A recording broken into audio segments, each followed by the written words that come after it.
नमस्कार, जय श्री कृष्णा।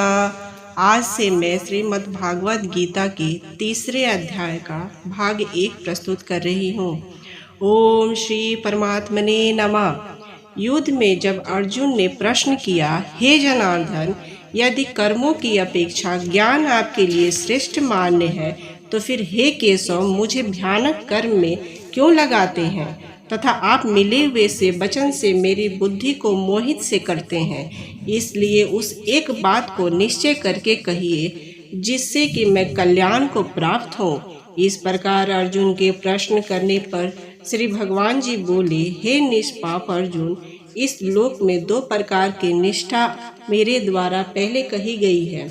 ज्ञानियों के ज्ञान योग से, योगियों के निष्काम योग से, परंतु किसी भी मार्ग के अनुसार कर्मों के स्वरूप से त्यागने की आवश्यकता नहीं है, क्योंकि मनुष्य ना तो कर्म ना करने से निष्कामता को प्राप्त होता है और न कर्मों को त्यागने मात्र से भागवत साक्षात रूप सिद्धियों प्राप्त होता है, तथा सर्वथा कर्म का स्वरूप से त्याग हो भी नहीं सकता, क्योंकि कोई भी पुरुष किसी काल में क्षण मात्र भी बिना कर्म किए नहीं रह सकता।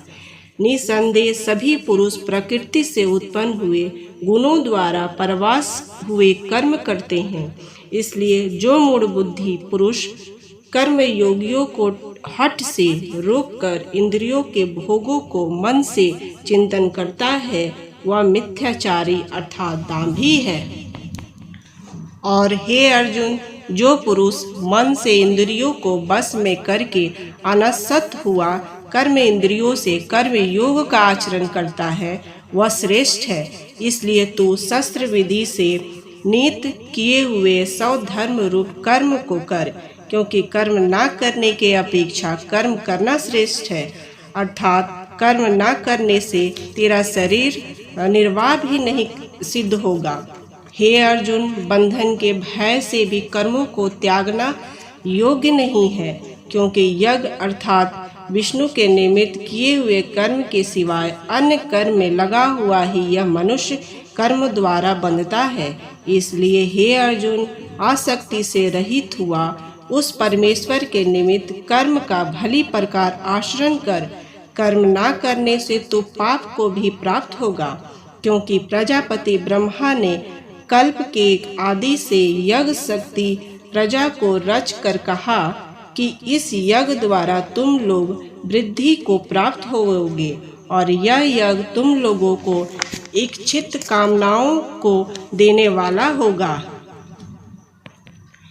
तथा तुम लोग इस यज्ञ द्वारा देवताओं की उन्नति करो और देवता लोग तुम लोगों की उन्नति करें। इस प्रकार आपस में कर्तव्य समझकर उन्नति करते हुए परम कल्याण को प्राप्त हो, तथा यज्ञ द्वारा बढ़ाए हुए देवता लोग तुम्हारे लिए बिना मांगे ही प्रिय भोगों को देंगे। उनके द्वारा दिए हुए भोगों को जो पुरुष इनके लिए बिना दिए हुए भोगता है, वह निश्चय ही चोर है, कारण कि यज्ञ से शेष बचे हुए अन्न को खाने वाला श्रेष्ठ पुरुष सब पापों से छूटता है। और जो पापी लोग अपने शरीर पोषक के लिए ही पकाते हैं और पाप को ही खाते हैं, क्योंकि संपूर्ण प्राणी अन्न से उत्पन्न होते हैं और अन्न की उत्पत्ति विशिष्ट से होती है तथा विशिष्ट यज्ञ से होती है, और वह यज्ञ कर्म से उत्पन्न होने वाला है, तथा उस कर्म को तू वेद से उत्पन्न हुआ जान, और वेद अविनाशी परमात्मा से उत्पन्न हुआ। इसे सर्वव्यापी परम अक्षर परमात्मा सदा ही यज्ञ में प्रतिष्ठित होते हैं।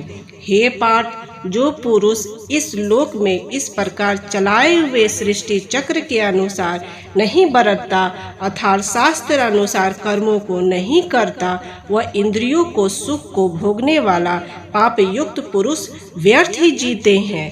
धन्यवाद। आगे का अंक अगले भाग में प्रस्तुत करूंगी। जय श्री कृष्ण।